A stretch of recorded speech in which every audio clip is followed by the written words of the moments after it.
Attention, please. Eastern Airlines Flight 19, now ready for departure. Welcome aboard the Walt Disney World Express monorail. Now, ladies and gentlemen, we're entering the vacation kingdom of the world. There's enough land here to hold all the ideas and plans we could possibly imagine.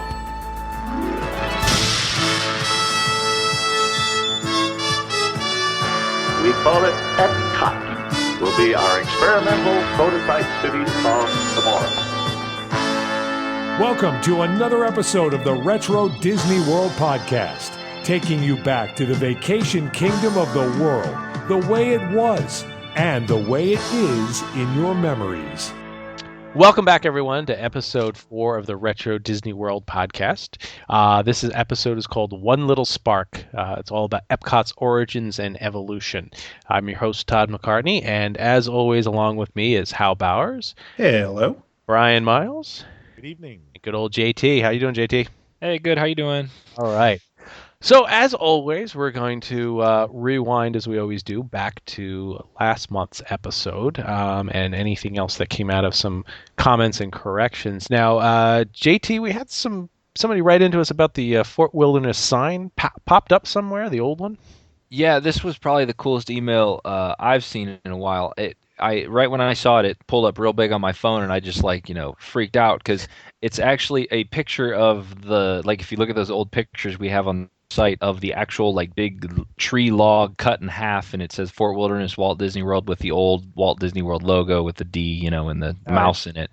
But William says he worked it backstage, and he was interning there or something, and he ended up backstage at Fort Wilderness, saw the sign, which is back there, and I'd like to actually go sneak back there with my golf cart next time, go look for it.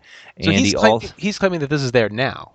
Yeah, that's what he said. It's just sitting. I think they're not using it anymore because now it's it's almost like a rectangle shape with rock work on the side and sort of thing. So this is the old entrance sign. Yeah. And he also said that there's actually the train storage is still there, like the original garages, I guess you call them, where the trains would pull in. Yeah. That one I know you can see on Google Maps. I think it still has the doors where they would pull in.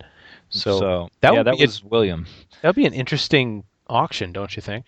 Oh yeah, off totally. That giant piece of redwood or whatever it is. Yeah. Now, speaking of auctions, for those that have been following here for a couple episodes, you'll know we've talked about Chad Lincecum's WDWmap.com, where he has the replica of the Paul Hartley map from 1971 that hung in the Polynesian, the Contemporary, etc.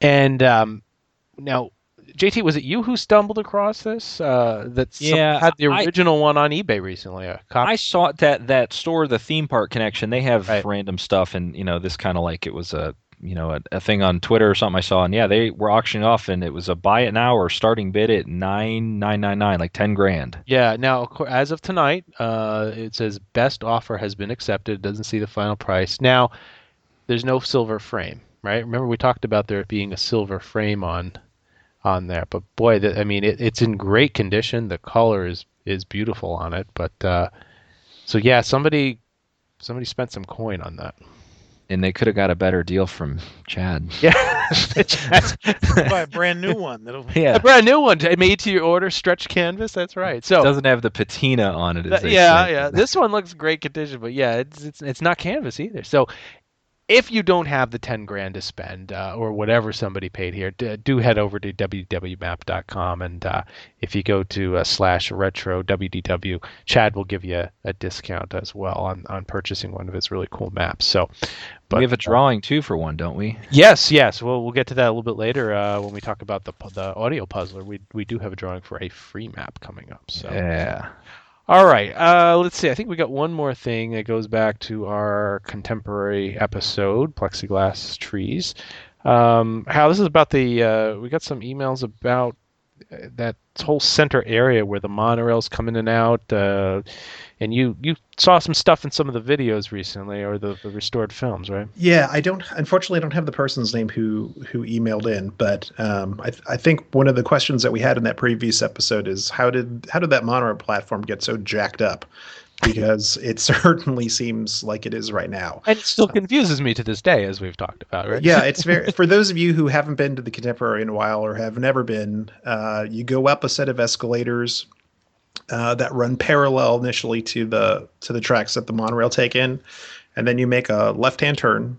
Or sorry, you come up straight and you kind of go around a stanchion, and it kind of turns around backwards and then heads back towards where you actually load. But then suddenly in the middle of this platform is this elevator that's opens up on two sides. So up on the monorail platform, it basically loads from one side and unloads from the other side. And it's totally in the way, and it totally throws off all the flow. And I think one of the questions that we were talking about is like, why on earth is it like that? So I went back and looked at that wonderful monorail film that we had. And if you're looking for the post on the Retro WDW website, it's called Contemporary Resort 70s Shag and Flare. And right at about the 5-minute and 30-second mark, there's a really beautiful shot of the monorail coming into the station. And what you can see is that there is no elevator platform there. So the thought is, I guess, at some point when there was a renovation done, probably sometime in the 80s, there was an elevator added onto there in order for it to be ADA compliant. And I have no idea what people did prior to that, who were in wheelchairs. I don't know if they carried you up the escalator or how they handled that, but they may have just sent you over to the Polynesian. Yeah, but it certainly was not there before, and it is there now, and it's so confusing. So yeah, interesting find. And then the person who wrote in also mentioned something about that maybe because the monorails changed size, and what they went from 5 cars, I think, to 6 cars, something like that. I don't know if did capacity go up as well when they.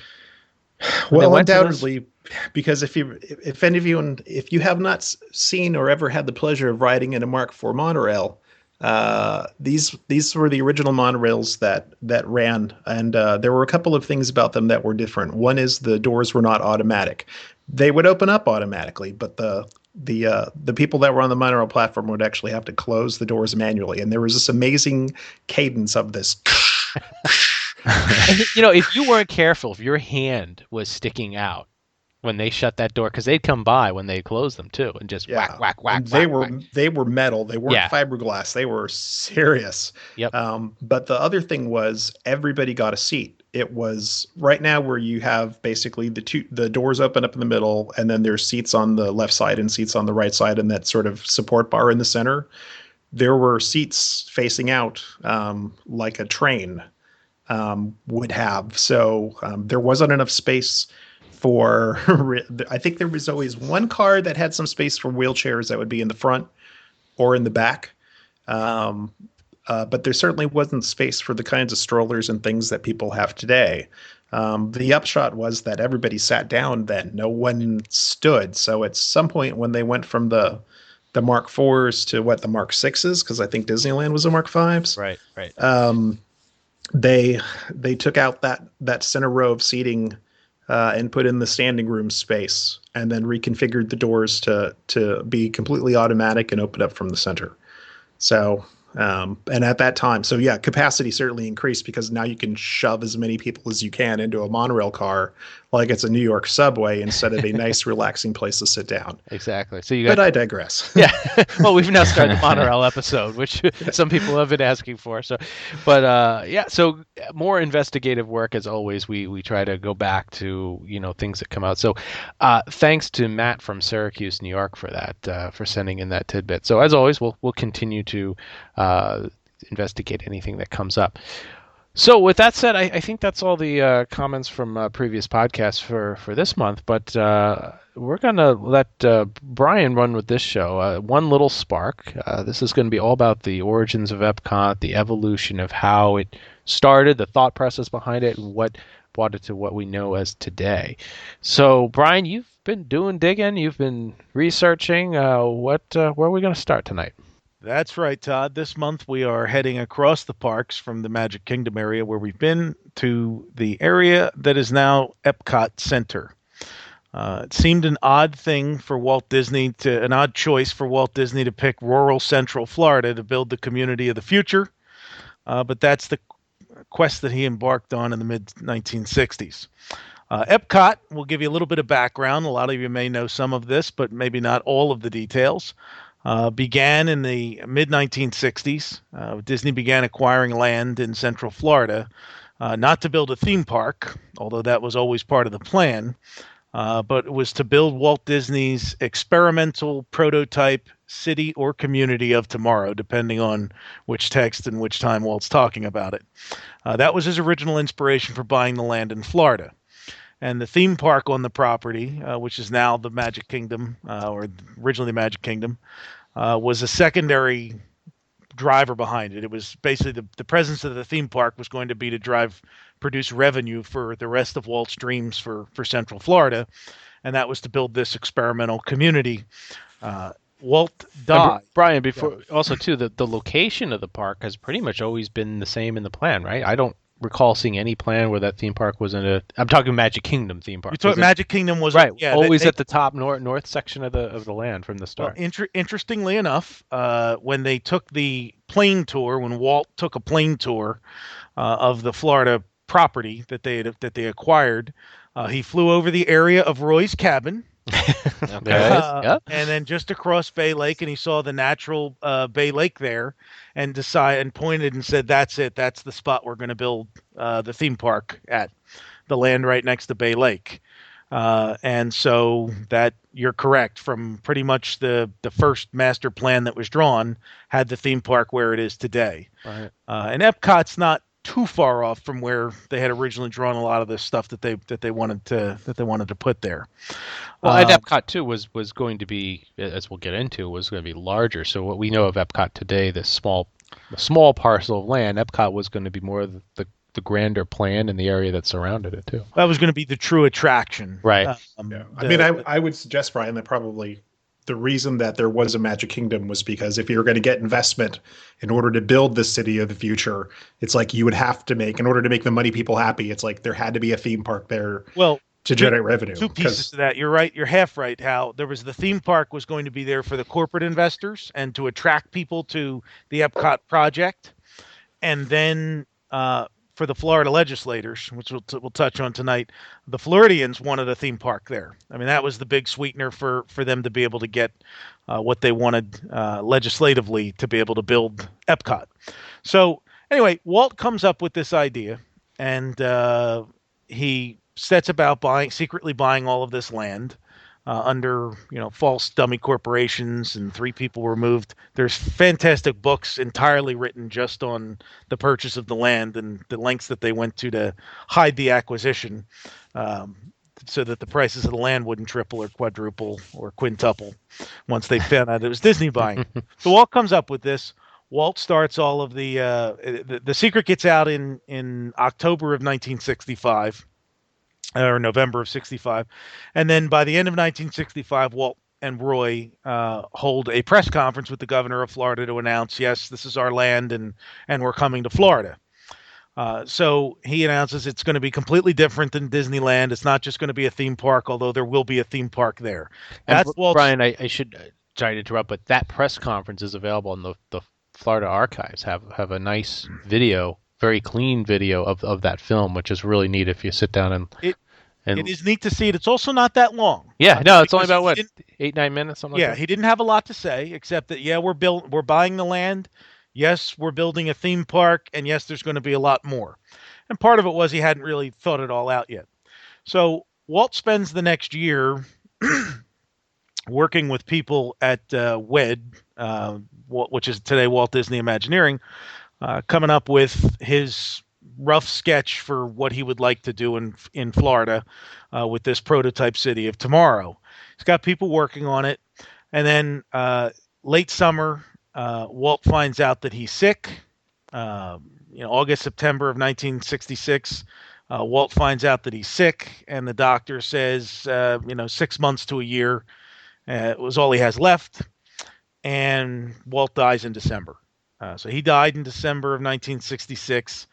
The principals at Disney, his brother Roy and some of the other executives sat down to hear a presentation from Marvin Davis. And Marvin Davis was the master planner for the Walt Disney World property when they bought it. And he finished laying out, here's what Walt wanted to do, and here's where the theme park's going to be, and here's our city of tomorrow, and here's all the stuff that we're going to have in this city of tomorrow. And he sits down, and the room is silent. And this story's been recounted by a few different people who were there. Right. And Roy turns to him and says, Marvin, Walt's gone. And basically, EPCOT, as Walt envisioned it, died with him. And so Marty Sklar's quote about this was that it was Walt's vision, and only Walt could have convinced industry to support it. So they were left with 27,000 acres in Florida and a management team that didn't know what talent it had at Walt Disney Imagineering, because that was Walt's privately owned domain. He owned WED,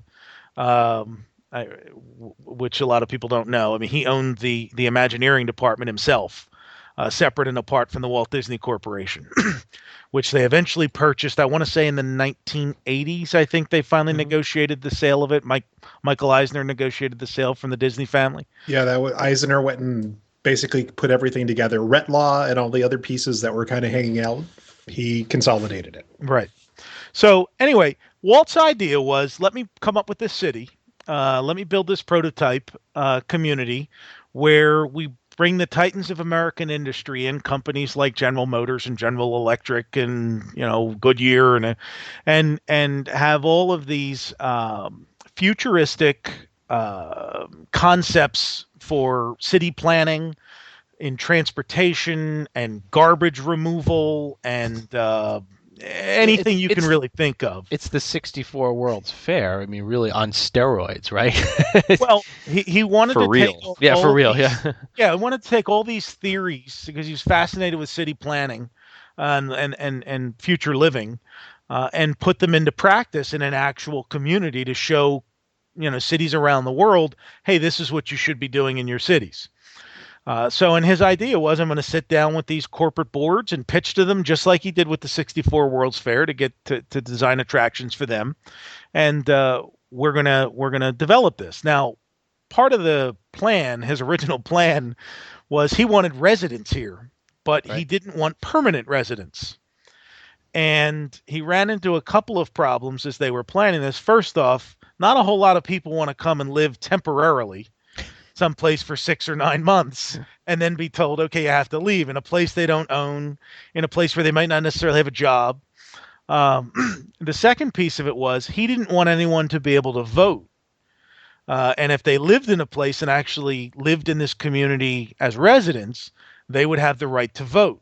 So this is one of the things that they were, there's a book called The Florida Project that covers a lot of these kinds of discussions that they went through and different negotiations with the Florida legislature and how to structure it. Eventually, the townhome community that became Lake Buena Vista, for a time there were townhomes. I don't think they're there anymore. They've since been gone. I stayed in them, but they were built for the corporations. Yeah, that was originally going to be the residential arm of what was the EPCOT overall project. So anyway, that's pin trading now. Yeah, It's good. so Walt spends 1966, doing the master plan and also working with officials in Florida. Over the course of from the time they actually broke ground, and when they had announced that they were purchasing the land, it was only about a 4-year period. They had 3 different governors in Florida. So it seemed like every time that they started to get some movement, all of a sudden the governor would change again. So that created some delays and uncertainty as they were planning it out. But as Walt spends 1966 planning this, he makes what is now infamous as the EPCOT film. And the EPCOT film was to be shown to Florida legislators and potential investors. And it was Walt's basic sales pitch. Now, when Walt made the film, he knew he was sick. Most of the other people didn't, but Walt knew he was sick. So Walt makes this film. It's about 28 minutes long, I think, something around that line, about a half an hour. About a half hour, yeah. It's The one where he has the big stick, isn't it? Yeah, the big It's got stick. the big stick, the giant any fan, I mean, I have to talk about it a little here if you don't mind. Yeah. I mean, any fan of Disney has no doubtly watched this whole thing from start to finish. I'm going to call it a magnificent piece because personally, I think not only is Walt, you can see the excitement in Walt's eyes. You can see how thrilled he is to present this. I, as a kid, and still to this day, look at the maps and look at the giant stick. He's pointing up at this big thing. You're in awe. And then it gets into what Disney did best with animation, and he's animating. The trucks are delivering to the facilities on one level, and the cars or transportation don't even have to stop. They're going through the bottom level, and the inner ring where people drive their cars is separated from the residential ring. While it was a utopian look, it's still a really, really neat piece to look at. I don't know. It's always fascinated me, and we do have a restored version. It was one of the first things that I restored out on the Retro Disney World website. So if you do want to take a look at it, there's a nice restored piece that we'll put a link in this month's podcast to that. So. I just had to mention those couple of things. It's a great film. And I would say, isn't it amazing to what lengths the company went through to bury that film for as long as they did? Yeah. Because you could not watch that film until maybe 5 or 6 years ago, 90s? Well, they did run it on Disney Channel a couple times because there's some very old VHS versions that people had recorded it in very grainy. I don't even know if it was the full complete. Yeah, I got like a bootleg version of it in the early 90s, and literally it's like we were some of the first people to see that in the longest time, and it was mind-blowing just how completely thought out the entire thing was. It really was, and it's unbelievable. Now they did release a version. There was a DVD set that came out, I want to say early 2000s, that had Disneyland, a lot of Disneyland stuff on it, but they included this piece on the DVD, and it's probably one of the better versions. That's the version that we cleaned up. My understanding is in talking to some people who are I spoke to a number of people, I don't know, about 6 to 8 months ago, maybe a little longer, that are producing a film for PBS about Walt Disney's life in Disneyland. And my understanding that the original film is still out there. They were looking at possibly restoring it, but because it was going to be a Disneyland focused production, they didn't know if that was something that was going to be done. But sidebar there, we would love to see. Be a great piece to have scanned into HD by ImageWorks and restored, don't we think? Oh yeah. Now, how real quick, I'm going to strangely jump to Horizons here. There's a parallel, I think, between portions of this film and then was it the Magic Highway film that they did that was in Horizons? Did they use any part of this film in there in Horizons when you were going through the 50s area? You know what I'm talking about. The Magic Highway was another fantastic. Yeah, that film was a Walt Disney Presents from probably sometime in the mid '60s. Right. But yeah, they didn't use, again. There was no. It wasn't there. They tried so hard to not let people know about. Right. Okay. Yeah. The original Epcot once they had built Epcot Center. So. so right, that's Brian. More on the Florida Project film. If you haven't watched it, and you can still see Walt filming it if you have an interest in Disney's Hollywood Studios and Walt Disney One Man's Dream. You walk through there, and about 3/4 of the way through, towards the end, they've done a beautiful recreation of Walt in front of a camera with the huge Epcot planning room behind him and the map. And it's one of that and his ceremonial office, which they've recreated there, are the two things in Walt Disney One Man's Dream that I tend to linger at and stare at. So, if you have an interest in seeing that, a blown up version of it, you can see it there. They run a couple minute loop too, I think, of the presentation. They do. So it's like a 4 or 5 minute loop. So Walt makes this film, and the film, as I said, was two things. It was one, to sell to corporate sponsors, and mostly it was for the benefit of the Florida legislature, because what they were dealing with the Florida legislature was they wanted a certain level of autonomy, not having to go through local planning, not having to go through some of the state regulations and hoops with what they were doing construction-wise, what they wanted to do construction-wise. And then it was planning for what he was going to be doing with this city of tomorrow after it was built, and having wanting to be free from a lot of the regulatory constraints that they would normally put on a city. So years were spent after Walt died negotiating with the legislature to finally get the bills through that they needed to get through to let them, certain employment laws, certain, regulatory, environmental, all that stuff. So that was the main reason he made that film. After he died, they still hadn't had the legislation passed. I think I want to say it was passed in late '67 or early '68, sometime around that time frame, because I know they broke ground in '69. But in the end, the EPCOT City of Tomorrow model, that whole idea of that's what our plan is here. They had to keep the story up, even though they knew they weren't going to build it, and they had to keep the story going in order to get the legislation passed to give them all the freedom that they wanted for the land in the first place. So they kind of kept it out there. Roy decides, well, we're going to go ahead and build the theme park because that's what we know how to do.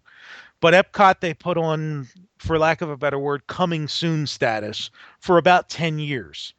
And over those 10 years, once they built the Magic Kingdom, once they opened it up, once they nixed the Western River Expedition for Pirates of the Caribbean and other things that happened in the energy crisis of the mid-'70s, they finally sit down at Walt Disney headquarters and decide, now we have to talk about Epcot and what we're going to do with the Epcot thing. And so Epcot evolves during those conversations from a concept city to a theme park, primarily because it's what they knew how to do. Yeah, and what's interesting in all this is that the concept is, obviously we've now seen some of the morphing and changes over time, but that it survived that long too, right? We're now how many years after his death? How many years? The company's marketing, always calls it Walt's last dream. Mm-hmm. But the company was run by people who were handpicked by Walt until Michael Eisner got there in 1984. So True. For 18 years after Walt died, the company, the board, everything were all people that, kept waiting for him to walk through the door because that was the way their life was before he died. True. So much of what would Walt do guided what the company did for the following 18 years. And so I think that's part of the reason why some of those things that he wanted in the 60s were still alive in the 80s. And today now it's because of the mythology and the idolatry that they heap upon him. Right. So anyway, it evolves from a concept city to a theme park. And their theme park, they basically say, let's take Walt's ideas for this futuristic stuff and figure out how to put it into a theme park. So we'll give you a little brief overview. The early pavilions that were kind of there from the start, they wanted a pavilion on communication, one on transportation, space, energy, ocean, and the land. Now, all of those were eventually built. The Imagination Pavilion, which was ultimately built, grew partially out of abandoned plans for the Land Pavilion. Which is interesting that they're next door, right? Well, yeah. The Land Pavilion, and I'm going to forget, I know I read this, but the original sponsor for the Land Pavilion, it was going to be a hot air balloon that Tony Baxter designed, a hot air balloon ride. Basically, the same suspended ride system that you see in Peter Pan would have taken you through the changing seasons. And then when the sponsor changed to, I think it was an agriculturally based sponsor. And then when the sponsor changed to, was it Kraft originally or Nestle? Kraft, Kraft. yeah. Then it changed to more of a food and agriculture. So is that why we have the three balloons to this day, which now don't move? Is that why we have the three balloons? I do believe that's why the balloons. Yeah, a nod to that. Yeah, are part of the original motif inside. I wish they would move again, but I wish the fountain was still there. That's true. Let's all shed a tear right now. Let's You'll hear a lot of this. Remember when we talk about that that's why we're retro, right? Absolutely. That's why we're here. So they have these plans, and Marty Sklar said at Epcot 30, which was held now 4 years ago, that the health pavilion was always one of the original one planned. They knew they weren't going to be able to open with it, but there was always a plan for a health pavilion, which eventually became MetLife and the Wonders of Life. So World Showcase, which is the other piece of Epcot Center, that evolved from a permanent World's Fair concept. So after Walt did the 64 World's Fair attractions and experienced that, and back then, I mean, there was a 62 World's Fair in Seattle. There were a couple of others. Yeah. You know, 60, yeah, the 62 begat the 64, and the next one that I think was like the Montreal, 69 in Montreal. Right. Montreal, yeah. 67. So I mean, there's all these World's Fairs going on. There, huge tourist attractions. Walt starts to get this idea that, I want to design a permanent World's Fair. Rather than moving to these different cities and building temporary structures, we can kind of create a theme park, use what we know at Disneyland and make a permanent World's Fair where we showcase these cultures and ideas. And so there, for the Disney World property in Florida, one of the concepts that had been under development concurrent with Epcot was this permanent World's Fair. Walt originally conceived it as part of what was going to be an indoor theme park in St. Louis. We'll take a 1-minute sidebar here to tell you about the St. Louis project. Walt was a Missouri boy, so he looks at St. Louis as a possible place to build his East Coast theme park or non-West Coast theme park. And because St. Louis is changing seasons and certain things with the land, he decided we would do it indoors. And what it was basically going to be was a 5-story indoor complex. You're getting visions of Disney Quest now. A 5-story indoor complex where each floor had different attractions on it. And, obviously a massive building where you'd have attractions like the Pirates of the Caribbean or something inside the building. Well, Walt wanted to do a permanent World's Fair. A lot of what ultimately became World Showcase. The St. Louis project died. Great story. Walt is at a dinner in St. Louis. And it was the Beer Manufacturers or something association. August Busch was the host of the dinner, and he got up to make a speech. And he made a specific point in his speech that, being a beer man, that any theme park that was built in St. Louis would absolutely serve alcohol. And the next day, Walt told the guys at Disney, let's find another place for our park. We're not building it here. So there was this thing where he wasn't going to get the approvals to build it there unless he agreed to have Anheuser-Busch products, and he decided then I'd rather not build it here. So there's your aside, and SeaWorld got him back by serving beer in their park. Anyway, so it has that concept there. World Showcase was originally planned in Florida. They brought the concept, the old adage, nothing at Imagineering ever dies. So they had this concept they designed originally in St. Louis. They have all this land in Florida, and they discuss, well, what we can do is we can build this World Showcase here. The original concept for World Showcase, they were looking to build it in the area around, I think where the parking lot is now, on the other side of the Polynesian, where the Speedway and the parking lot is. They originally wanted to build it over in that Magic Kingdom resort area. Now, going back even a little bit further in the Epcot film and some of the early artwork that Walt showed, it was also going to be more of a bazaar type atmosphere, right? It was an indoor, similar to the St. Louis stuff, but an indoor bazaar, if you will. Originally, as it was designed, it almost had, it's almost like a mall. Yeah, I was going to say shopping mall. It was like a shopping mall where they had the little, countries. Where each retail space was a different country. So here's my question, or I'll give you my understanding, and I could be completely wrong, so please, anyone, jump in and correct. So if you look at what Epcot was supposed to be a city and was supposed to have that hotel complex in the center, which we now see on the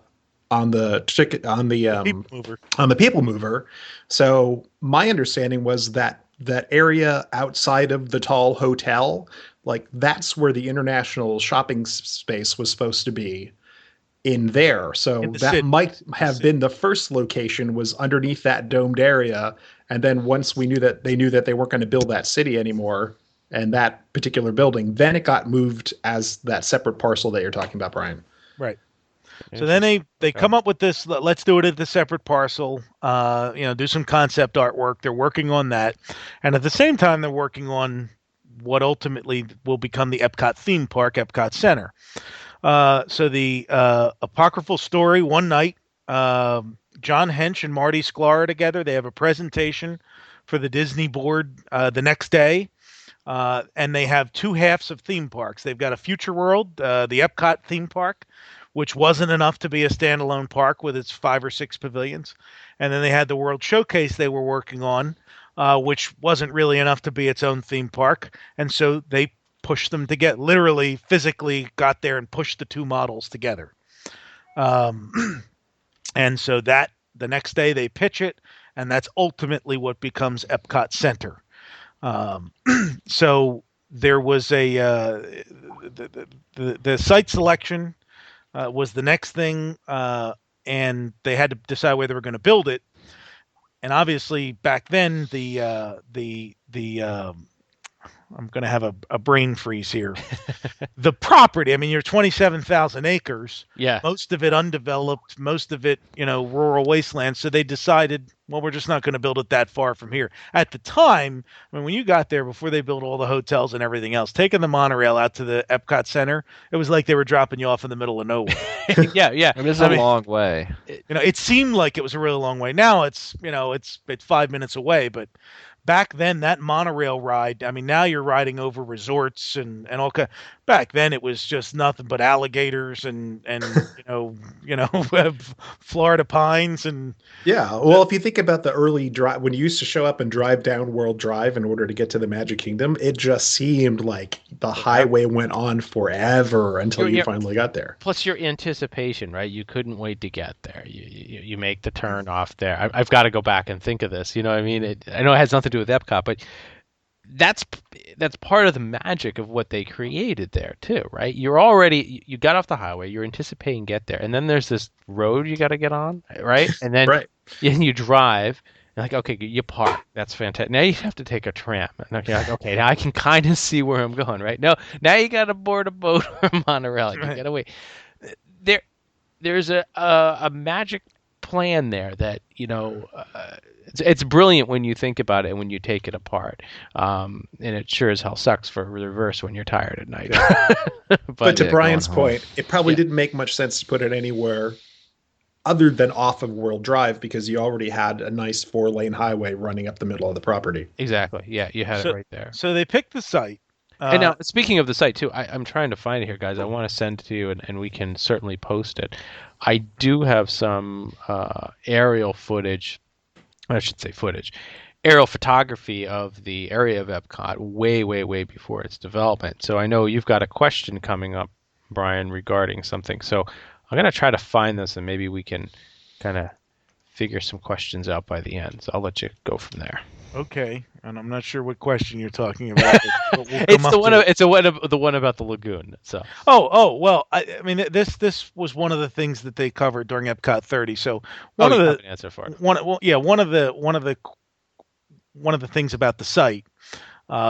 There's the adage about what Epcot stands for. Every person comes out tired, because the place it's gigantic. And in fact, if you've ever been there, and you decide like, hey, I'm in the land and I want to walk over to Mission Space. People don't realize like how far it is. It's a long walk to cross between the two sides of Future World, and then to get yourself back to World Showcase. But when you get so you go down the two sides, whichever side of Future World you're going down. You then, in order to get to World Showcase, there's this long expanse where there's the Odyssey restaurant on one side. Yep. On the other side, it's just a long bridge and walkway before you eventually get into World Showcase at either Canada on one side, Mexico at the other. The reason for that, the reason that the World Showcase doesn't start right up where Future World ends, is because they began during construction, they began driving pylons into the ground to support the structures they were going to build, and they just kept going. And so they drove 1, and then 2, and then 3. And eventually, I think they said they went about 200 feet down and weren't hitting solid rock. And so they just kept going back until they eventually hit solid rock again. And that's where they started to build World Showcase. So that's why you have that huge expanse between the two areas. There's always a sinkhole story somewhere in in Walt Disney World construction lore, isn't there? Right. Walt picked a great spot from the plane. Just Hey, it's Florida. You had to have some shortcomings with it. So in your story with him driving around the plane, flying around, and picking the spots for things. I literally picture him just throwing '60s lawn darts out of the window, and just like, I want the Magic Kingdom here, and then it just lands, and then it'd be just awesome. So in 1977, Card Walker finally announces they're going to build it. They're going to build Epcot. And this is where I'm going to turn it over slightly to Hal to talk about the marketing materials and the stuff that they put out to the Magic Kingdom Club members and the Florida Annual Pass holders, etc. Yeah. But the tagline was "The 21st century begins October 1st, 1982." So I have to say this is probably the greatest piece of junk mail that I ever received in my life. Because for me, it's like we had moved to Orlando in '79. And I remember I was after school, we were sitting around, and I think my mom came in with the day's mail, and she handed me this envelope that said in giant sans serif font, like, "The 21st century begins." I'm like, what is this? And I ripped it open. No, why did you get it, Hal? How did you get on the list? So what it was, and I realize now, as I had talked in previous episodes about my dad being an employee of AT&T. Right. We were members of the Magic Kingdom Club, which was sort of like, it no longer exists, but for the longest time, it's like, as a benefit to working for many companies, you got a membership in the Magic Kingdom Club, and they would send you like magazines, and you get some discounts and things. It was basically a way to drum up business, and I think it was a nationwide plan. It was something that they had at Disneyland, and then it extended over to Walt Disney World when that opened up. Yeah, the benefits were good. My grandparents had it. You got discounts on merchandise and admissions and dining and Disney Store, all that stuff. Yeah, and you just got something in the mail, like sent to you, like you've been chosen type thing. Like, literally, they printed and I have one in my hands. It's this Magic King. It's the Epcot Center a pictorial. Who has it? Everybody. I'm the only one not holding one up. I got one. It is one of the nicest things that they've ever done. I mean, and this just showed up for free. It's like, didn't cost anything. They were just, we want people to come here. So you got this, and then there was also a letter, telling you that you should book your hotels now for starting to make your travel plans in 1983. So they knew it was going to open in October, but I think they felt more confident about getting people there in '83 instead of right away in '82. Now, it's interesting. We should probably note how that this thing is filled with not a single picture of reality, right? There's not even I'm flipping through it right now. It's all artwork. Every now and then there's a picture of the land, but of them growing lettuce, but you don't even know if it's the land. It could be a random greenhouse. Yeah, it's all right. It is all illustrations. It's all artist renderings, concepts. A little bit of stock photography here and there. The Sperry Univac one is great. They're sitting next to a computer. So the outside of the envelope said that 21st century thing on the. Yes. Yeah. It was also this here is a very right. We've seen this. Yeah, picture. that's the shirt and the whole deal. Yeah, it's on the inside cover, and then this was so that there was a map when you opened it up on the inside cover too. Sorry, Hal, I'm not trying to steal. No, go for it. But there was a map on the inside cover that opened out that would tell you. I kind of consider this. I don't know if you do, Hal, but kind of the very first pictorial souvenir of Epcot. This I equate to the preview center pictorial souvenir of the entire Walt Disney World project. Actually, so here's what's interesting. So mine actually says a pictorial souvenir on the front, and I'm guessing yours doesn't, because mine does not. And there's a stamp on mine. Somebody stamped it with a received date. It says August 3rd, but unfortunately the year's blurred. Hold yours up now. Now, folks, for those of you who are listening and can't, this is not a video podcast. We do this via camera.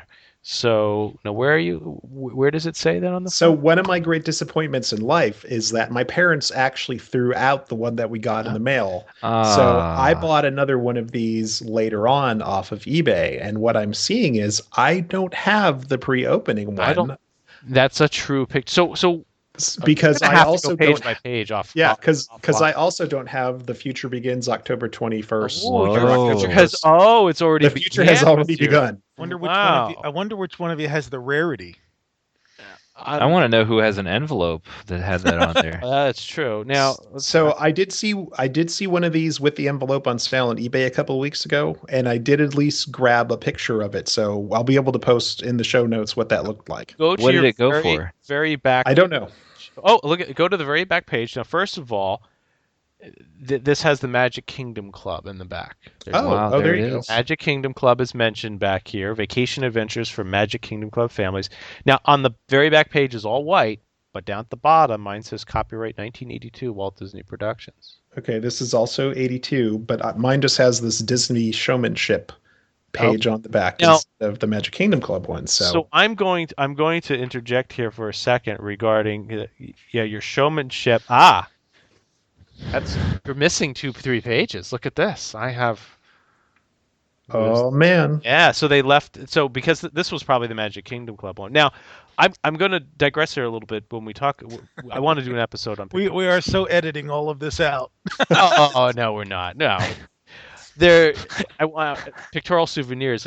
There's so many different versions of it, and this just proves how many different versions of different things there are. So, okay, so we'll get back to the show, folks. So where were we, Brian? You were saying? How was Just- telling us about yeah, the just the promotional marketing. Yeah, materials. it's the marketing. so yeah, so everybody got. So, anyways, as a kid getting this thing, it was the greatest thing that I ever got in the mail because I mean, I don't think there was much discussed prior to this thing coming out. I mean, I think as a Central Floridian, I was vaguely aware that something was going on there, but there wasn't really any level of detail to it.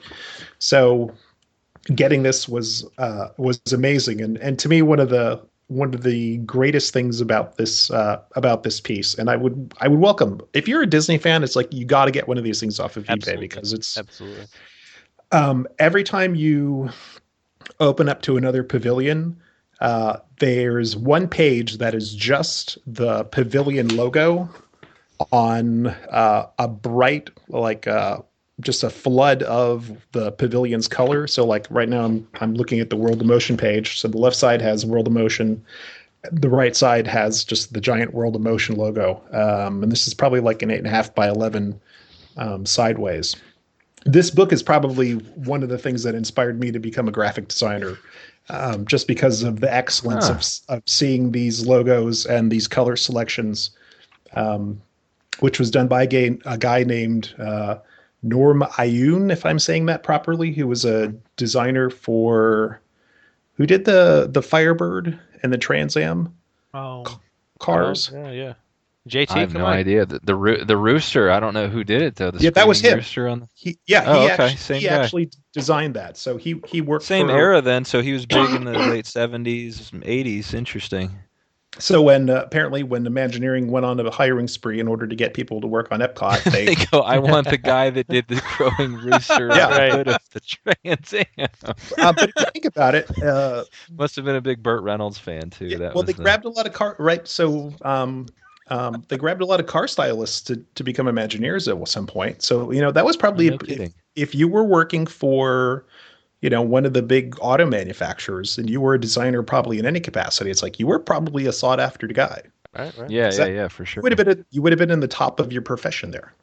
Now, What's how odd about these books that is just crazy to me, like now if something's coming out, we know about it on Twitter, Facebook, internet, everywhere, but like you guys didn't know Epcot was coming back then unless you were chosen to get this book, or what, you would just show up to Disney one year and like, oh my gosh, there's a new theme park. Like that's Yeah. And Yeah. then actually the other thing that happened is at some point they changed the post show of the Walt Disney Story. Well, actually, briefly they took out the Walt Disney Story. They played an Epcot film there, try to give you sort of like a taste of what was going on. That was all done with artwork. And then the post show where they used to have the Western River Expedition model, like that was pulled out, and there was models instead of the model of the Magic Kingdom that used to be there. They had a model of Epcot. They had artwork on the walls, and they took the robotic owl that used to talk about the Western River Expedition, and they changed out his book to have pictures of Epcot. And then Hoot Gibson talked about Epcot when that was coming. Now that is when they walled off the Western River Expedition model, correct? Correct. Yes. And then so that would have been around 1980 or 81. And then when they uncovered it, or took that wall down in 1993 or 4, Hal, you know what I'm going to say, right? Yeah. What am I going to say? Said the lights were still on, all the grain of wheat bulbs were running, and I think the music was still playing. That was in there. The model was still fully operating as it had been behind the wall for 12 or 13 years. That's awesome. Yeah, it's a great story. Piece. Now, Hal, what's really neat about this book too is that this was sent out obviously way before construction was still going on. As you mentioned, the typography and the graphic design. It was already set in stone what this park was going to look like. I mean, that far in advance that they had, nothing in here, to me, doesn't represent what you saw in the park. I mean, this is really a really good representation of it. A lot of time you see things that didn't become reality, but nearly everything in here is you see somewhere in the theme park. With 3 exceptions, right? Yeah. You mean the 3 in the back called Israel? Yes. Israel, Equatorial Africa, and Spain. Is that the 3 you're referring to? Those are the 3 things I was talking about. Exactly. Right. All right. There's no visuals for those, but everything else. I mean, I don't know if I'm going back to Germany here to see if it even mentions any type of water ride, but I believe by that time it had been cut. So. Yeah, there were a couple of coming soon. So like Horizons is listed as coming in 1983. Right. Well, yeah, I do touch on I did want to touch on that they ultimately they decided to they had this set date of October 1st, 1982. I'm going to recommend a few reading materials up to this point. I mentioned the one called The Florida Project. And we'll post links to the actual authors on the site when we put the show up. But that one deals almost exclusively with the purchase of the land and the ultimate approvals of the legislature to get it built, which is an interesting read. The second, we'll post the link to Michael Crawford's Progress City blog post where he covered really the early concept, all of the various early concepts for EPCOT as a theme park, until the one that was finally settled on, which is really fascinating to see the different designs that it went through and the different proposals. And the last thing is there's a great, really terrific book called Building a Better Mouse. And when we do an American Adventure episode, we're going to refer to that heavily because it's a book completely written by an electrical engineer who worked on the construction of the American Adventure. And if you ever wanted to know what it was like to work on one of the EPCOT pavilions from start to finish and the absolute bedlam that was involved in construction back then, these parks trying to meet the October 1st opening date. I mean, really almost nothing in the park worked 48 hours before they opened the doors. And I'm not just talking about that pavilion, throughout the park, nothing worked. But what ultimately opened that first day in October 1982 when they opened it, Horizons, Imaginations, and Living Seas all opened after the opening. Right. Living Seas was 86, Living 85, Seas was, I thought it was 87 or 88. Wait a second. I was there in 86. 88. I was there in 86 and it was open, so it was 85, Okay. 86, somewhere in there, yeah. So yeah, they were built. That's right. They were building the health pavilion when I was there. But Horizons opened a year later. Right. Imagination opened 6 or 8 weeks later, I think it was. I think so. Yeah, like Christmas time or something. Yeah, and then Living Seas, as we said, was 86. In World Showcase, Morocco was an addition, in 84, I think, and then Norway didn't open until 88.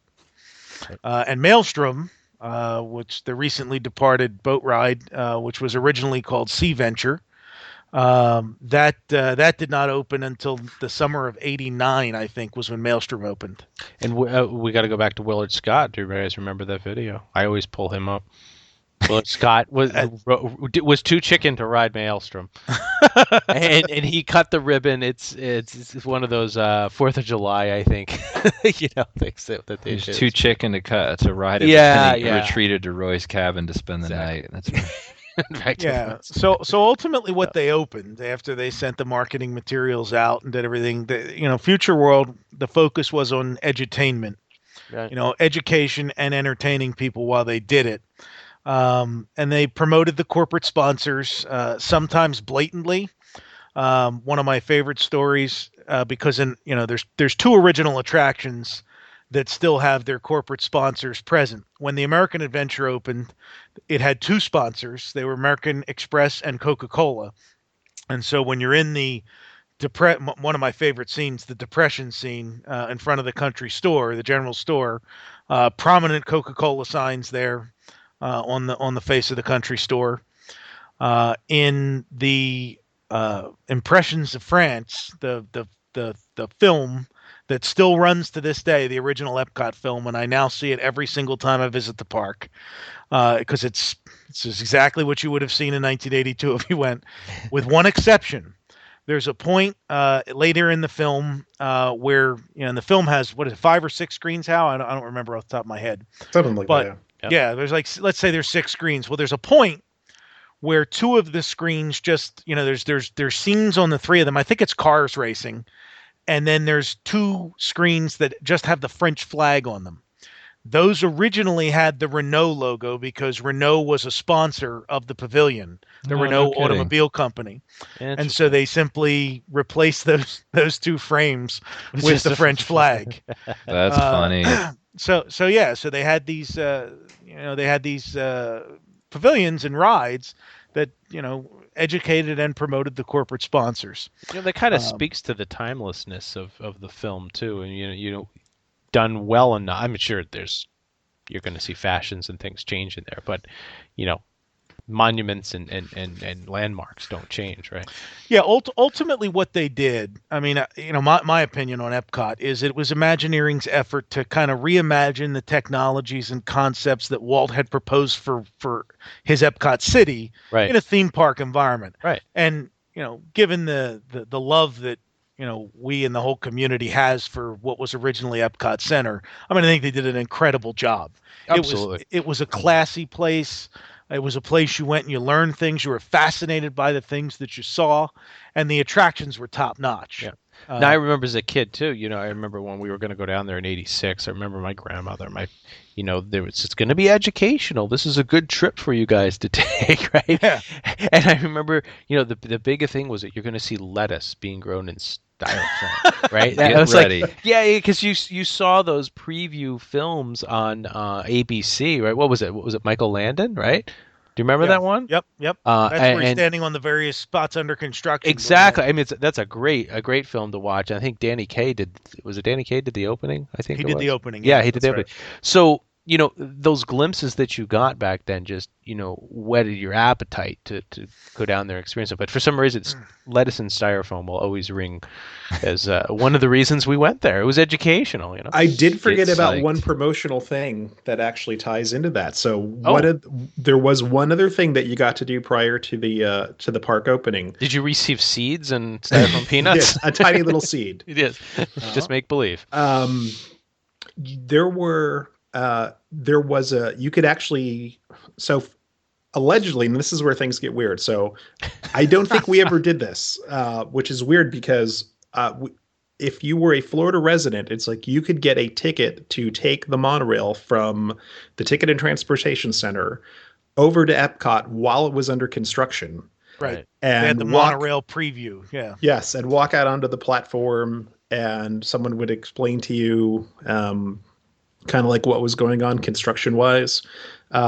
I thought that there was like a nominal charge for that, like $2 or $4 or something, which is why we never did it. But I recently saw just a bunch of tickets on eBay that were all complimentary for Florida residents. Oh, okay. So I don't know how we missed out on that, but I swore that was a paid thing because my parents were cheap enough that they wouldn't have They didn't I'm not do going to it pay if it was $2 like- to go see something that's not open yet. Yeah, exactly. I can hear House Dad now. I'm like, they're free. They're probably trying to sell us something. I mean, we're not going over there. We're not E- going. That's not worth it. Even as it was, we didn't go until 1983 because the Orlando Sentinel and other newspapers, there were full of articles probably for the first 6 or 7 months telling you how like stuff was constantly breaking down, and there were like 2 and 3 hour waits, and you'd go to ride Spaceship Earth and Spaceship Earth would break down. So he actually said, no, we're going to wait a year and then we'll go once we know everything's working. It makes sense. Yeah. So we had some figures, I think, Brian, you want to talk about too, right? It's a little bit of some parks icons. Well, there's a couple of things. At first, I want to, we were talking about the experience inside the park. Yeah. So one of the things they covered during the 30th anniversary symposium weekend that they did was talk about the things that you saw there for the first time. And there were things like sinks that you didn't have to turn on and toilets that flush themselves. And, it's all commonplace for us soap. now. We see them everywhere. Powdered But there soap. it was like, this was the first time most people had ever seen anything like this. Right. So it was that even in the most basic things, it was a nod to the future there. Well, how about world key information, right? Making your World key reservation. That was- information, which is now you can do on your phone. Oh, But yeah, back what then was that? it was there was a late, and it's two things. There was a live aspect where you could actually make live dining reservations and things like that. You'd see the person, they'd see you. They were sitting literally in front of a camera and a computer terminal somewhere where they could make dining reservations and other things for you. How we need the computer sound again, like that. Yeah. And then the other part, the world key information that you referenced, was actually a Laserdisc based system with a touch screen. Yep. So you could touch the screen and say that I want to learn about the Germany pavilion, and then it would pop up. There's two things there. First, touchscreen was revolutionary for people to experience, and then that kind of interactivity was revolutionary for people to experience. I remember the touchscreen roller coaster, and I know we're going to get into all these different pavilions over a year. I will tell you, at the D23 event that Hal and I attended a few months ago, they dealt with a computer, a guy that specializes in, I forget his title, but he specializes in obsolete computer technologies. And so they found one of the banks of data chips that used to run the world key system. They sent it to him. He managed to resurrect it and get it to run on iPads. Wow. So they set up this bank of iPads in little enclosures that made it look like you were actually using the world key system, and you were able to actually play with them there at the D23 thing and watch the videos. And yes, the roller coaster game was there and some of the other stuff. The roller coaster one, I remember. I have to tell you though, as with when you plug in your old Atari or ColecoVision or anything else, it's fun for about 5 minutes, and then you're saying, "My God, this is terrible." Well, you know what's funny back then? As I go back, I remember there was one that my brother did where the camera would take a picture of your face, and then it would scramble in like a 9x9 or 4x4 blocks, and I remember watching people back then that. It's not push screen, it's touch screen. But everybody seems to, they want to push through the CRT tube, and they're pushing really hard when a gentle touch would work better. But so what was it's been so long since I've seen the World Key. Was the character who introduced you to the system and how it worked, was he named Bit? No, was Bit the one that was in? Bit was also the guy in Tron, but when it first came on, there was this little square that came around. Right. But what was the guy that jumped around in the computer one? The computer show in Communicore. Did he have a name too? The Astuter Computer Review? Oh, it was yeah. What, or was it just wasn't there a character in that? He was a pearly king that kind of was a normal sized human that he got shrunk down. Shrunk down and walked across the. As he would do. Maybe I'm his big confused. song All dance. right, I'll take that back. We'll have to see if there's some World Key on YouTube because So they have this park and it's got all this futuristic stuff and it's highbrow entertainment, and they're teaching you about food and about the land and about the energy and all of these things that you wouldn't think you're going to go on vacation to learn about. And so the Imagineers and the set designers there at Disney decided that this was not an appropriate place for the classic Disney characters of Goofy, Mickey, Minnie, Donald, etc. That you needed to have a different feel and aesthetic to the place. So they did two things because they had to have some character for merchandising and for sales. So one, they decided to create their own iconic character for the park. That character ultimately became Figment, the purple dragon from the Imagination Journey into Imagination attraction, and the Imagination Pavilion. And Figment and Dreamfinder, his life-sized friend, did meet and greets all the way up until 1996, I think it was, when they stopped the Dreamfinder and Figment meet and greets from the time the park opened. In fact, the opening ceremony, the opening special from the Today Show, there's an interview with the Dreamfinder and Figment, and that was before the attraction was even done. Right. And Ron Schneider, who played the Dreamfinder, talked about in his book that it was the first time he had put the costume on. It was the first time he had actually worked with the puppet, and they hadn't actually seen the finished attraction yet, so he was just kind of making it up as it went along. So they develop Figment. Figment becomes they put him on towels and T-shirts and balloons and everything else that you can think of, and that's really their Future World character. He's not really in any of the other pavilions, but he's there in this central shopping areas and everything else. Boy, did kids I remember taking home a plush Figment, right? Yeah. You fell in love with him. It was it. You took the purple dragon home, whether it was a magnet or... In the first incarnation of the Imagination attraction, the one everybody loves, Right. he was a beloved figure. He was prevalent in every scene. Right. He was whimsical and fun, and he wasn't the jerk that he is in today's version. He was filled with childish delight. Yeah, he started off, I don't know who Charlie Brown or so, and in this one he's Bart Simpson. I mean, he's so Too bad. People are happy to have Figment back, but they don't particularly care for Figment because he's grown into a teenage jerk in the present edition. So they have Figment in World Showcase. Oh, not these. Yeah, these giant, oversized headed characters who were representations of the indigenous citizens of whatever country they happen to be in. So these giant characters from Italy and China and Mexico, and they were these, life-size, regular-size figures with these 3 and 4 foot heads on them, and the eyes blinked between attempts to steal your soul. If you're not having nightmares by now, just hearing about this. I mean, but I also saw that they actually existed in the Magic Kingdom. Well, I was just going to say that. Are you going down the path of the 76 parade? Well, that's it. They used them in the Magic Kingdom in the 70s with some parades. Yeah. And so when they built World Showcase and decided that, I think appropriately, that young children, there wasn't a lot for them to do in World Showcase. So they decided to have these characters back there. One of the great, there's the 2 ages of Eisner. Everybody talks about the first 10 years, which I think most people loved. And then the second 10 years, which I think we wish we could do a lot of things over. But those first 10 years, Michael Eisner becomes CEO of the company in September of 1984.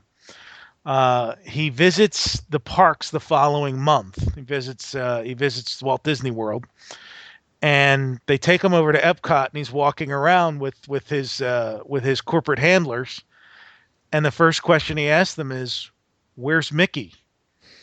And they said, "What do you mean?" And he said, "Well, where's Mickey? I've been through all through the park here. I don't see any of the characters." And so they start to explain to him that, we decided that it wouldn't, it's not something Walt would have done. It's not an appropriate thing for this park. And so basically he turned to the people he was with and he said, "Get the characters in the park as soon as possible." Yep. And so within a month and a half, Mickey, Minnie, etc. appeared in the parks. I think in those rainbow bright space costumes, Right, the ones with right. the rainbows. I think that was their first appearance in that Because park. they were future, and then Yeah, it was in Future World. later on, in the '90s, you started to have them associate a specific character with a specific country and all that. But yeah, I so do we know what year you think that was? What did you say? That was definitely the beginning of '85. They had them in 85. there. Okay. I mean, he took over in September of '84, and I've seen photos from as early as January or February of '85 that the Yeah. characters were in the parks. Well, They also used to do a character cavalcade in the World Showcase on that double-decker bus. Yes. That used to run around there. A couple of times a day, they would load it up jitney with bus. characters and just kind of drive around the circumference of World Showcase. Right, which then became some sort of Jamba band or something like that. Yeah, they moved it. I actually rode on that when I was there in 1988. It was still operating in January of '88, and I actually rode on that. Jumbo. Nice Jamba. Yeah. Before it went musical, yes. But while we're on the topic of somebody going around, I'll do another one of our asides. There was a famous national event held in the World Showcase, a similar drive around World Showcase in parade fashion in 1985. Does anybody know what it is? 85. Well, it's an odd year, so it's not a election. Indy 500. I know that Reagan actually came to Epcot to give a speech. You at are some close, point. Hal. Okay. What happened was the second Reagan inaugural in January of 1985. The temperature in Washington was 4 degrees. Oh. So they decided it's not a good idea to hold the inauguration outside, and it's an even worse idea to have all these marching bands from all over the country marching down Pennsylvania Avenue In for 4 police blocks in this frigid temperatures. So the president decides with everybody else, this is a bad idea. We're canceling the parade. We're going to have a small ceremony indoors, which is what they did. They had a ceremony indoors at the Capitol. Naturally, all of the high school bands and everybody else that were supposed to participate in the parade were unhappy that they had come all this way to not only not see the president, but then not get to perform. So in walks Michael Eisner with the offer, why don't you come down here and have it here? Now, at the time, you can't just have a whole bunch of high school kids. Like, you can't make travel plans for thousands and thousands of people on a dime or for the president. So what they decided to do was Memorial Day weekend, they would have the president's inaugural parade in World Showcase at Epcot. So there is a video of it. Yeah, you can actually see it on YouTube. It's an hour and a half long. Yeah, because what happened? Well, because you got all these marching bands marching around World Showcase. If you like marching bands, you are in. So what they did was they brought the president in and parked the limousine behind the American Adventure. The stage was set up in front of American Adventure with some bulletproof glass in front of it. It's pretty much where the Eat to the Beat concert series is. Actually, Marine One landed behind the American Adventure. Wow. No kidding. So Marine One landed behind the American Adventure. He gets out. He walks out into the front of American Adventure. Gets in the limousine. Oh, No, he gets in the limousine, and they drive him around World Showcase. I think only once. It may have been twice, but I think it's only once. I have to tell you, it's a bizarre thing to watch. Only because World Showcase, when you're in a vehicle, isn't really that big. So I mean, the whole World Showcase lagoon is lined on both sides with people. They allowed them to line up, put them behind a rope line, and then they drove him around to wave at everyone, and then they had the marching bands go around. He then gets up on the stage. He and Mrs. Reagan and Michael Eisner and Mickey Mouse review, a handful of the bands. He makes some remarks, and then he exits the stage, and they get in Marine One, and he flies away. So back to work. Yeah, they had the whole thing underwritten. By other people. So they flew all the bands and everybody there, and Disney, Eisner hadn't even been CEO a year yet. Right. So he gets the president of the United States to bring his inaugural parade to Epcot. Was the first of many marketing geniuses. And a hat tip goes to the fantastic tan, almost cream-colored suit that the president wore that day for the Florida Heat. So yeah, we got to keep out of that. Oh wow! Well, if you guys have an hour and a half to spare after listening to us, take a look at. I'm looking. It is quite a interesting piece of history. So, Yeah, but that's not the first time Reagan stepped foot in a Disney park, was it? Oh no! He was no. at the opening of Disneyland. Disneyland. That's right. That's right. He was very good friends with Walt, and he was one of the co-hosts for the opening day of Disneyland. That's right. So I think it's that time, guys. We got to kind of say goodbye to the main topic. Brian, I know, boo. But We'll be back. we have to be back. I mean, you think about what we just went over and all the different lands and things we got to go through. I think Hal's going to be looking now. He's going to be looking for his Real Magic Kingdom Club pictorial souvenir or non-pictorial souvenir. I know. I got to go get one. You gotta go get one. I got to get one now. And we will have a whole episode on pictorial souvenirs because it's one of the things I've looked at over the years. We've also a hint to the future. We've uncovered the real true identity of Polka Dot Girl riding on Space Mountain, which is interesting. So, but enough of that teaser for the future. All right, so JT, on the viewer mail, what have we got this month? Anything coming? Yeah, we got a message from Jim actually, and I thought this was kind of cool. He kind of hit on he obviously likes our podcast. He was wasn't one of the hate mails we get all week, but this is one of our fans, and it's Jim, and he's a current employee of Disney World. Actually, works in Tomorrowland. So if you're in Tomorrowland, he actually said, we can come look for him. He's usually wearing a Goofy cap. I don't know who wears Goofy caps in Tomorrowland. I don't even know. Apparently, Jim. I don't know. I haven't seen anybody, but so he had some kind words to say about the. Yeah, he said, which was kind of interesting. He said he actually listens to our podcast and he thinks it helps him with his guests. Like he trains other cast members, and it kind of gives him a window into the guest's opinion of things and sort of that nostalgia of. I think more connects with the importance of things. So it kind of makes his job more memorable. And I thought it was very funny. His name is Jim, and he just got his Jiminy Cricket pin. He's wearing a yes. So that's our message from Jim. And like I said, you can find him in Tomorrowland. Probably working on the shrunken down Speedway. That's right. Exactly. Well, Jim, appreciate you writing in, and I'm glad that some of the memories and stuff that we're talking about that have been instilled in our heads for years are coming out, and that can help you guys over there produce memories for other people as well. So. All right. Well, as always, JT, where do they write in? They want to send us a message. We're always open and taking mail, right? Yeah, send us a message, podcast@retrodisneyworld.com. There's always the chance we could take a tweet and, read that on the air. It's, it's a lot shorter, but still, if you want to send us all a tweet or something like that, we will get those as well. JT checks the mailbox every day. So every day I run out there. Something in to podcast@retrodisneyworld.com. It's freezing here, but I still run out there to check the mail. Check that mail every day. All right, so let's move on to the puzzler. Last month we had a good one that was pretty hard, I thought. How you submitted this one. It was a good one. Yeah, I really liked it. So the correct answer to last month's puzzle was the magnetic mystery mine on Tom Sawyer Island. How you want any background on that? Well, I could. Or do you need a whole episode? No, just one day for whatever reason. So if you don't know, it's like one of the things that I have on my Kingdom of Memories website, which you can find.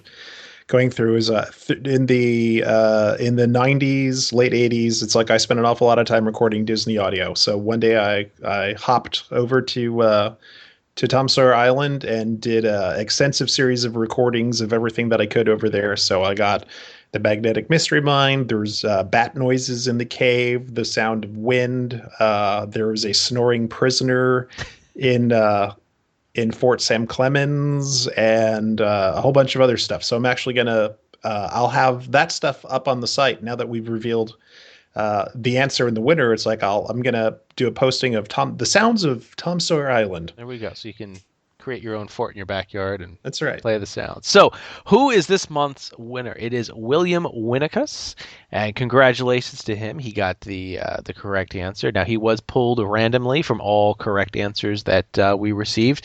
JT, tell him what he's won. William, guess what?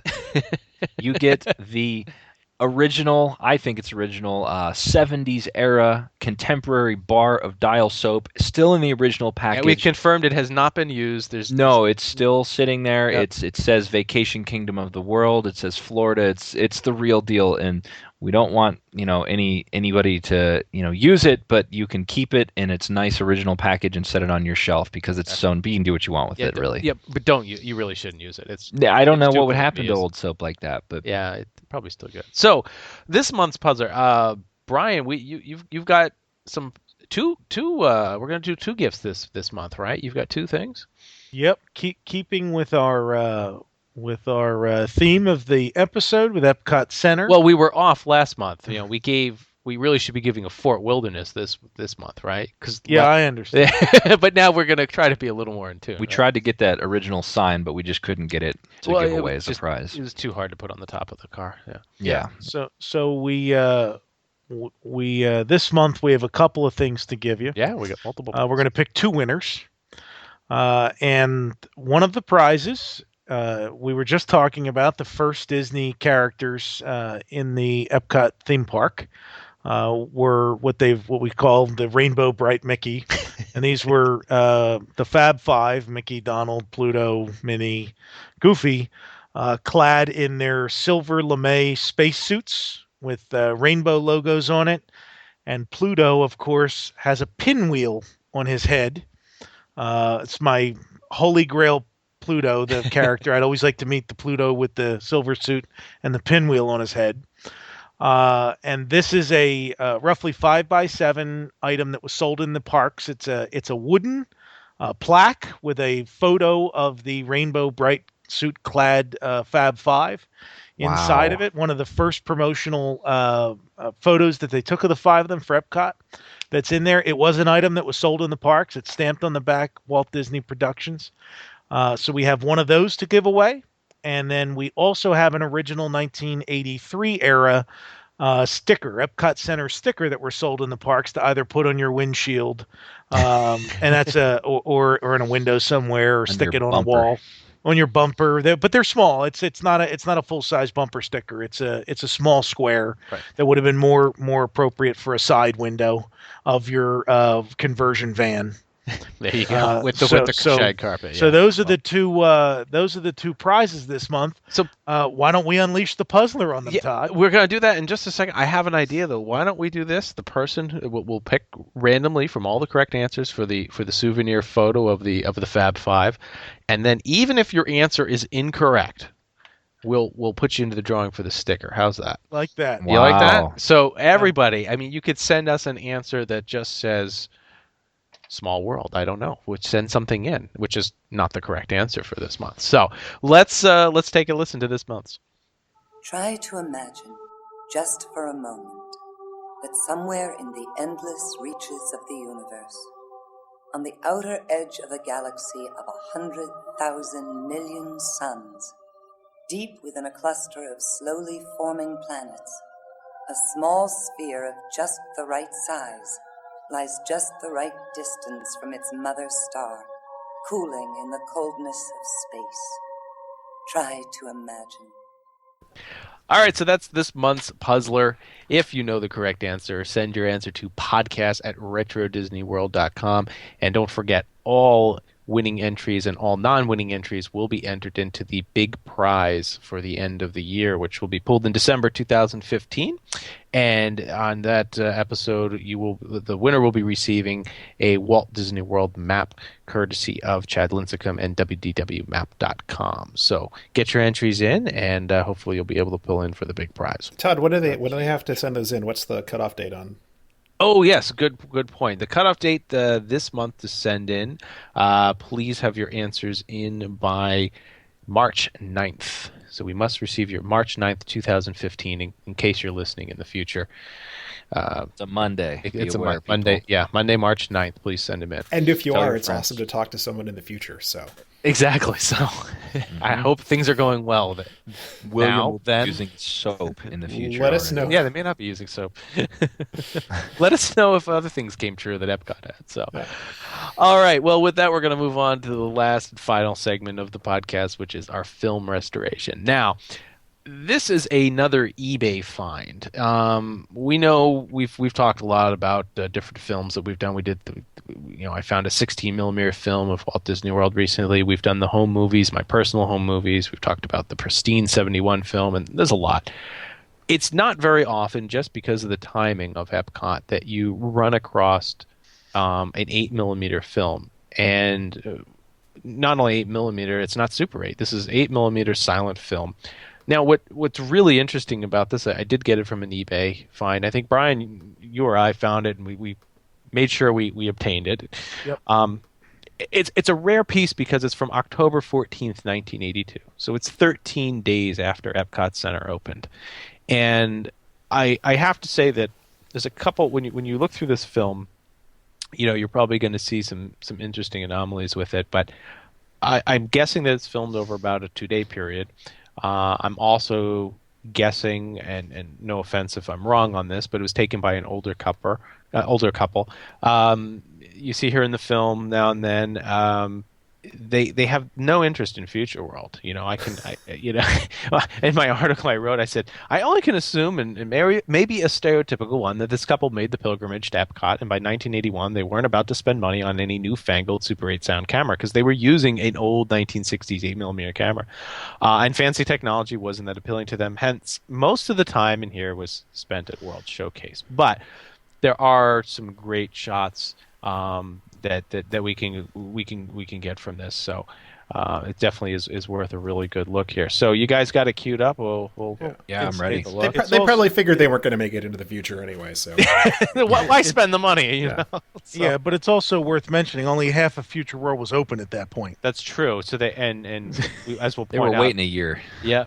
Now there's some great cars looking. I love the U-Haul at the 32 mark over on top. One of those giant aluminum U-Hauls sitting on top of one of the cars. Now the monorail that goes by. I mean, that's a what is it? That's a Mark IV, right? 1, 2, 3, 4, 5. See. You can always tell by the black buttons underneath the Walt Disney World. Yeah. Logo. Like up by the they didn't switch out the Till monorails 80s. Until 91 Right. or 92, right? But that is interesting. That is a 6 car, and there were some 5 cars at one point. So I like the rainbow person posing in front of the fountain. Oh, the person that walks across, right? There's somebody leaning on the guardrail. Yeah, look at the shorts. Look at those shorts. Yeah. yeah. And the triangle shirt we're there. At the 55-second mark there, folks, to see them shorts. Exactly, they are. They're up there. See, I'm believing the woman in the pink skirt there is obviously the point, because there she is again standing in Mexico at the 110. You see her; she poses throughout the video. And look, it's the classic blue stroller. Yeah, don't watch your heels. You may get them clipped. Now he does some good pans in Mexico here, right? You can see. I think she's still standing. It's like 30 seconds of Mexico. You got go through a nose pan of World Showcase. Yeah, I mean, look at the space between the Canada and England. And, yep.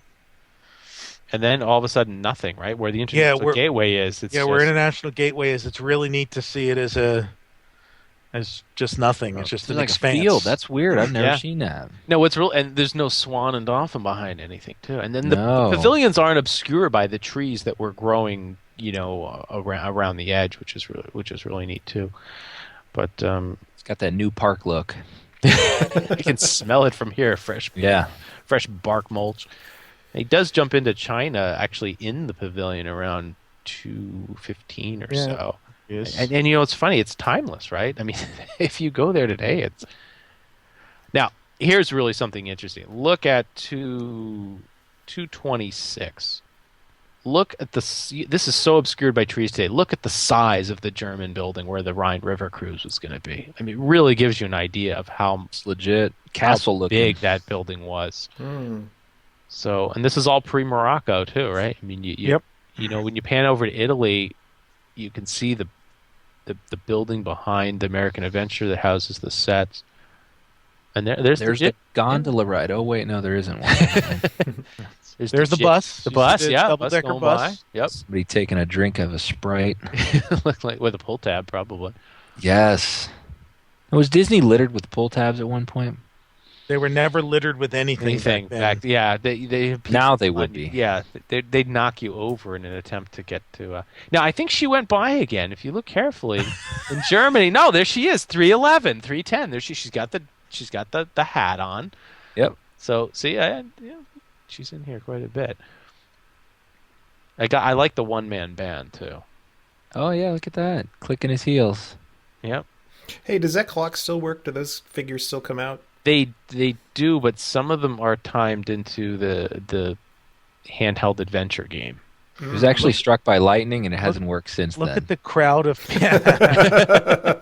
look at that crowd of people waiting to get on the cruise ships. They don't want to walk that mile around or whatever the heck it is. Get real. But it doesn't That's take really all the way the line around. for the boat. It's one of the very few attractions. There's the Equatorial Africa. Equatorial Africa, right? Oh boy, station there. That's before. I'm going to skip right by that. That's before they covered the pavilion, right? Yeah. Yeah, way early. That was brilliant. I don't like that tall man. Yeah, but you know what?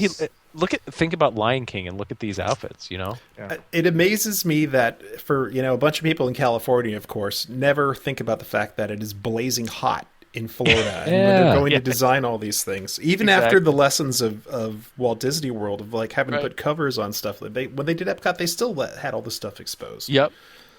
Now go to 408. Look at the pan of the Friendship boat. I'm probably the same boats. Does that not look like the Alweg monorail right there? Look at the windows look chrome around the edge. It's glorious. I don't know if are they different boats now? How are they? I don't know. I don't think so. I don't think so. Yeah. I think they're the same boats. They're just new. Again, it's got that new they're park just smell. brand new. Exactly. The Space Shipper looks very shiny in this. Is it just me? Well, it was. It was. It's not anymore. No, in fact, I had a Twitter exchange with somebody 3 or 4 weeks ago who was telling me that, they need to replace all of the panels at some point. What? Oh wow. And I kind of thought that frightens me because my vision is them replacing those panels with something that they can digital frozen that they panels. can that they can suddenly project things on. And I mean they know they can project things now, but the ability to just with a few keystrokes turn that into some giant marketing tool is frightening. So hopefully that never happens. Our lady's back at 4:33. I saw her there. That's our girl. There she goes. Old Hattie. A lot of World Showcase. I think we get some performers up in the 5-minute mark. Yeah, you get right around the 5-minute mark. You get an interesting pan of Japan. It just looks so different without any of the trees and without the additional construction that they've done there. Yeah. Oh my gosh, it looks so big. It does. I mean, the pan takes forever, and it looks like it's on top of the American Adventure. And you've got some street performers here in is this the UK? Yeah, I know. Is it Italy? No, this is UK. This is the Pearly Kings and Queens. Is it okay? With the hat and the banjo there, it looks like Steve Martin, doesn't it? Just jamming out. Yeah, exactly. Rose and Crown Pub. And is that a sponsor's logo that's on either side still of it? there? I believe that's one of the beers, right? Now, this is like you think about like one of the first months you can actually That's drink a on Bass Disney Ale. property. I was gonna say that's Bass, yeah. Right, and the nice Beautiful shot of Eiffel Tower. Yeah, end of day pan, end of day shot. Right. So now here we go. Here's part of the whole. Look at this. This is the moneymaker. This is folks. If you ever want to see footage of Horizons under construction, it's short, but this is it. We got people welding on the roof. It looks like some shots are taken from over by Universe of Energy because you can see the sign at a little around the 620 mark. And Somebody's crying right now. Oh my god! Founding Nations, and look at that sign too. That is a sweet sign with all the old icons. I like the symbols. I think they should bring those back. They would be nice to come back. Those would definitely work. Did I ever tell you guys the story that I actually had to write a nastygram to Imagineering because they didn't bother to design a symbol for Wonders of Life when it opened? Really? No, because they eventually had that like the Leonardo man, right? Yeah. Later on, which didn't fit into anything else. No, it was horribly off. It was terrible. It was like a good year or so, or almost 2 years, I think, before they finally added that, and it never made it to the Centaurium. So you wrote them hey, what are you doing? Yeah, exactly. I think I looked in Disney Magazine and found that whoever was in charge of Epcot at that point and wrote them a letter. Handled it. And I did actually get a response back at some point. Wow. Yeah. Driven. Now, I don't know why this guy takes a lot of pans of the Eiffel Tower from what vantage point is this at 729 or so? He's got like a whole walkway, and then there's a building painted in go away green. You can see. Mm-hmm. Well, I think that's the Impressions of France show building. Is that what it is? I think so. Yeah. Yeah. And then he jumps. Yeah, then he back jumps to Japan. Back to Japan. Then he's back. He's really on the Eiffel Tower, and then we're back. Which I don't know. I mean, that looks like the French Pavilion today. I'm telling you, they're French, and they had to. And then that ends with a great shot of the monorail pulling into the station there at the end. But I got to put a call out there for those people who are listening. If you have any additional Epcot film footage, we'll eventually get to video stuff, no doubt. But the film has so much more character and obviously tells a story that we sometimes make up, but it's still a lot of fun to look at. So I will mention there at the 45 seconds from the end, so 7:45 or so. Yeah. That shot of the main drag there in France with that little fountain at your base. That is my second favorite body of water in one of their theme parks, that fountain. For whatever reason, I love when it's lit at night. Yeah. I love that fountain. My favorite is Echo Lake in Disney's Hollywood Studios, which may be on the endangered list. Yeah, that could be. You better go hit it up here. That may become an area of cantina-ism. So, all right. Our film restoration portion is brought to you by Pixel. Contact Pixel to create pristine digital transfers from your old home movies, photos, videotapes, and slides. They're now available in their Reflectera app, taking you back through time through all of your digital videos and slides. To get started today, visit Pixel.com or call 1-800-557-3508. Also visit RetroDisneyWorld.com/ImageWorks and get an additional 10% off and free restoration. All right, it's that time, guys. We got to close out here and end another episode. One little spark. And what should we do next month? We got to talk about something. Should we stay in Epcot? What do you guys think? Well, once you're in Epcot, how can you leave Epcot? Yeah, I know.